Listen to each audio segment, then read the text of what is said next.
আসসালামু আলাইকুম।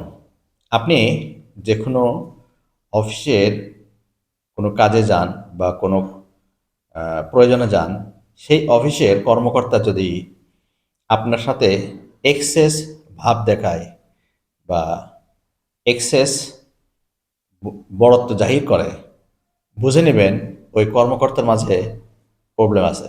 অর্থাৎ ওই কর্মকর্তা অসৎ হওয়ার সম্ভাবনাই বেশি। কারণ সে তার বাহিরের এই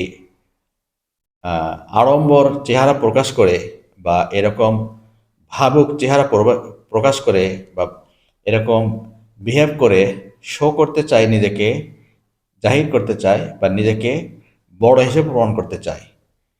আসলে তার ভেতরের যে অপরাধবোধ আছে, যে দুর্নীতি আছে, যে অপকর্ম আছে, সেটাকে আড়াল করার জন্য সে এরকম ভেগ ধরে বা এরকম বহিঃপ্রকাশ করে।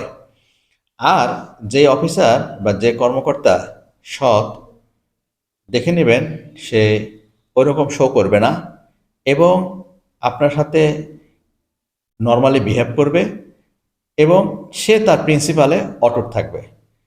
যদি কখনো তার কাছ থেকে আপনি প্রিন্সিপাল ভায়োলেট করে এদিক ওদিক থেকে বেনিফিট নিতে চান, তাহলে সে আপনাকে কোঅপারেট করবে না। এক্ষেত্রে যদি আপনি তাকে কোনো অফার করেন, তাহলে সে বিনয়ের সাথে তা প্রত্যাখ্যান করবে, অথবা সে বিনয়ের সাথে আপনাকে বলবে যে আমি এরকম কর্মকর্তা নই, আপনি রুলসের মাঝে আসেন, আমি আপনাকে কাজ করে দেব। সুতরাং আপনি যে কোনো অফিসের একজন কর্মকর্তা কর্মচারীর বাহ্যিক বিহেভ, বাহ্যিক আচরণ, তার পোশাক আশাকের আড়ম্বরতা, এগুলো দেখে আপনি তাকে জাজ করতে পারবেন যে সে সৎ অফিসার বা সৎ কর্মকর্তা, না দুর্নীতিবাজ বা অসৎ কর্মকর্তা।